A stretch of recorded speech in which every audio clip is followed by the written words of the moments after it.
In the small town of Ashwood, Oregon, a chilling mystery unfolded in the fall of 2021 that blurred the lines between the supernatural and cold, hard reality. Rachel Bennett, a 32-year-old single mother and local florist, was found dead in her home on September 18th, an apparent suicide by overdose. Her family was devastated, but what came next turned their grief into terror.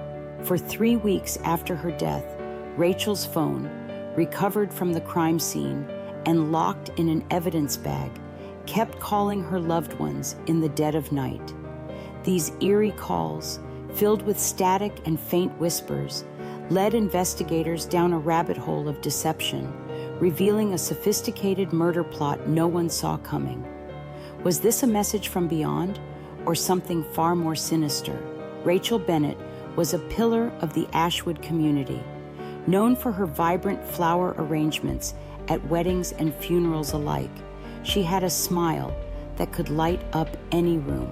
A single mom to her 9-year-old daughter, Lily, Rachel worked tirelessly at her shop, Petal and Bloom, to provide a good life after a messy divorce from her ex-husband, Greg Bennett, 3 years prior. Friends described her as resilient, always putting on a brave face despite financial struggles and lingering tension with Greg over custody and child support. On the evening of September 17th, Rachel tucked Lily into bed at her mother's house for a sleepover, promising to pick her up the next day. It was the last time anyone heard from her alive. The next morning, when Rachel didn't show up to collect Lily, her mother, Diane Harper, grew worried. After repeated unanswered calls, Diane drove to Rachel's modest bungalow on Pine Street. She found the front door unlocked and Rachel lying lifeless on her bedroom floor, an empty pill bottle nearby. Paramedics confirmed she'd been dead for hours, and the coroner's initial ruling was suicide by prescription drug overdose. Diane was shattered. Rachel had battled depression after the divorce, but she'd seemed to be in a better place lately, excited about a new business loan to expand her shop. Something didn't add up, but with no signs of foul play, the case was closed as a tragic loss. That's when the impossible began. On the night of September 20th, just 2 days after Rachel's death, Diane's phone rang at 1:13 a.m. The caller ID showed Rachel's name. Thinking it was a glitch or a cruel prank, Diane answered, only to hear static crackling through the line, punctuated by what sounded like a faint, distorted whisper. "Mom, help," the voice seemed to say before the call dropped. Diane was shaken, but dismissed it as her grief playing tricks on her. The next night, it happened again, this time to Rachel's brother, Ethan, who also heard whispers through the static. Over the next 3 weeks, the calls continued, always between midnight and 3 a.m., reaching Diane, Ethan, and even little Lily, who sobbed after hearing what she swore was her mommy's voice saying, "I'm sorry." Word of the mysterious calls spread through Ashwood, with some whispering about ghosts and others suspecting a sick hoax. Diane, desperate for answers, contacted the police, who were initially skeptical. Rachel's phone had been collected as evidence and was locked in a secure bag at the station, powered off. How could it be making calls? Detective Lisa Monroe, a pragmatic investigator with 12 years on the force, reopened the case out of curiosity more than belief. She retrieved the phone from evidence, confirming it was indeed off and the battery dead. Yet call logs from Diane's and Ethan's phones showed incoming calls from Rachel's number, dozens of them, all after her death. Monroe's first theory was a tech glitch or hacking. She sent the phone to a digital forensics expert who found something chilling. The device had no record of outgoing calls during the time frame in question, meaning the calls weren't originating from Rachel's phone itself. Someone, or something, was spoofing her number. This shifted the investigation from a supernatural oddity to a potential crime. Monroe dug deeper into Rachel's life, looking for enemies or unresolved conflicts. The most obvious lead was Greg Bennett, Rachel's ex-husband, who had a history of volatile behavior and had been in a bitter dispute with Rachel over unpaid child support. Just a week before her death, neighbors reported hearing a heated argument between the two outside her shop. Greg's alibi for the night of Rachel's death was shaky. He claimed to be at a bar with friends, but witnesses placed him leaving early, around 9 p.m., and his whereabouts after that were unaccounted for. Cell phone records showed his device pinging near Rachel's home at 11:45 p.m., contradicting his story.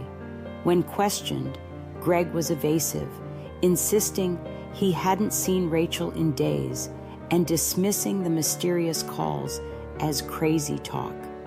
But Monroe noticed something off about his demeanor, too calm, too rehearsed, as if he'd prepared for this moment.